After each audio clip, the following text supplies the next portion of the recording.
The pandemic's longer-term effects on the global economy still remain uncertain as negative data continues to pour in. Unsurprisingly, many investors are seeking safer havens outside of equities during this period of heightened volatility. Granted, there are ways to invest in a bear market or rebalance a portfolio when the sky appears to be falling. Bonds and fixed income are also among investors' preferred safety assets. But let's not get ahead of ourselves and overlook something critical. When it comes to investing in uncertain times, how you invest may be just as important as what you invest in. In other words, how you allocate your assets, diversify your portfolio, and manage your risks can sometimes be more important than the assets you choose, safe haven or not. Safe investment practices can help you convert an inherently risky endeavor into a smart and relatively safer opportunity. Even seemingly risk-free investments are not entirely free of risk. An advice columnist used to say, "Want to double your money quick? Fold it in half and put it in your pocket." This assumes that cash is the safest investment to hold, as it presents no possibility of loss. But is that true? If you check any inflation calculator, you'll see how the purchasing power of cash generally erodes over time. That's loss. It's barely perceptible but ever-present and perpetual. Plus, with cash under the mattress and not in the market, you might rob yourself of the opportunity to generate potentially strong growth once the next bull cycle begins. Cash may be relatively safe, but it's by no means risk-free. Cash has buying power, but unless you put it to use in pursuit of growth, you can't really call it an investment. Balancing the sliding scale of risk and return. The familiar saying, "no pain, no gain," could be adapted for investing as "no risk, no return." Still, that's more than a little vague. And when market volatility causes circuit breakers to kick in on a seemingly regular basis, as we saw during the 2020 sell-off, it's a saying we'd rather forget. So, here's a clearer way to view risk and return. Risk equals return. Sometimes potential returns are commensurate with the amount of risk taken. A risk-to-return ratio of 1 to 1 is like saying you'd risk losing $1 for a potential return of $1. Risk-return. In some scenarios, the risk of loss can significantly dwarf your potential return, exposing you to unlimited risk in the most extreme cases, while capping your potential gains. Risk less than return. More favorably, some investments can yield more upside than downside. In such scenarios, the risk premium, a fancy way of designating the expected returns that may exceed an estimated risk level or that of a risk-free alternative, would be in your favor. In other words, it's no easy feat to find low-risk investments with high returns. There's typically a trade-off. This invites the next question. What investing practices can minimize your risks while maximizing your potential returns? 4 ideas in pursuit of lower-risk investing.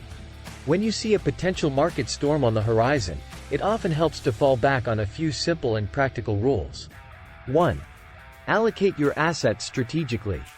Asset allocation refers to the percentages of your total portfolio holdings that you place into stocks, bonds, and cash. Sounds simple? In principle, yes. In practice, however, apportioning your assets to match your investing goals, risk tolerance, and time horizon requires time, thought, and effort. Asset allocation may be the most fundamental, strategic, and perhaps important part of your investing process. So allocate your assets carefully. You're laying the foundation for every other investment decision you subsequently make. 2. Don't put all your eggs in one basket. In a nutshell, this is what diversification is all about. When the market turns down, the various parts that make up the broader market, from industries and sectors to individual companies, may react differently. Some may experience sharp declines, while others may not decline at all or may even rise. This points to the idea that various individual components of the broader market may behave differently in relation to one another depending on market conditions. Diversification is about selecting assets that won't all move in the same direction when negative market conditions occur. It means spreading your risk across different types of assets, avoiding the infamous risk of placing all of your eggs in one basket. The assets you select, whether stocks or bonds, may move in different directions when exposed to factors that negatively affect the broader market. 3. Consider seeking protection. Some investors take the eggs in baskets thing a step further and seek portfolio protection.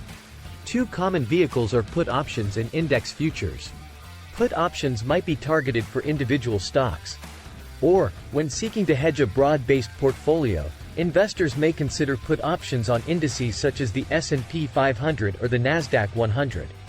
Granted, these are advanced strategies for advanced investors, and they're not for everyone.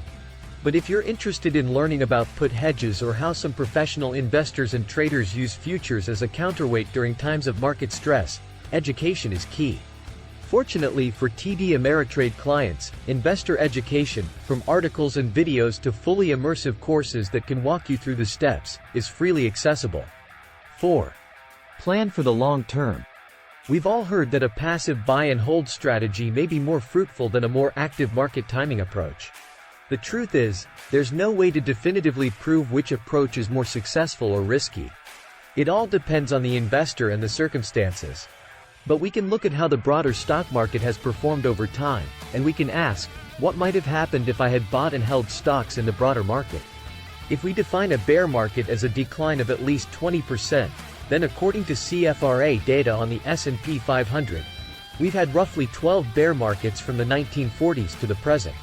During this period, bear markets averaged a loss of around 33%, while bull markets rose an average of 165%. In short, if you continually held S&P 500 stocks at any point from the 1940s until now, you might be ahead despite any of the historical downturns. Of course, there's no guarantee that will hold true in the future. Bottom line on safe investing practices. When it comes to lower risk investment practices, these 4 ideas are just the tip of the iceberg.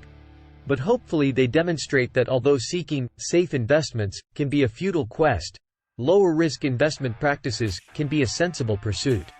Educated and well-informed investors can consider risk-adjusted return, diversification, and a long-term investment horizon to fine-tune their risk management.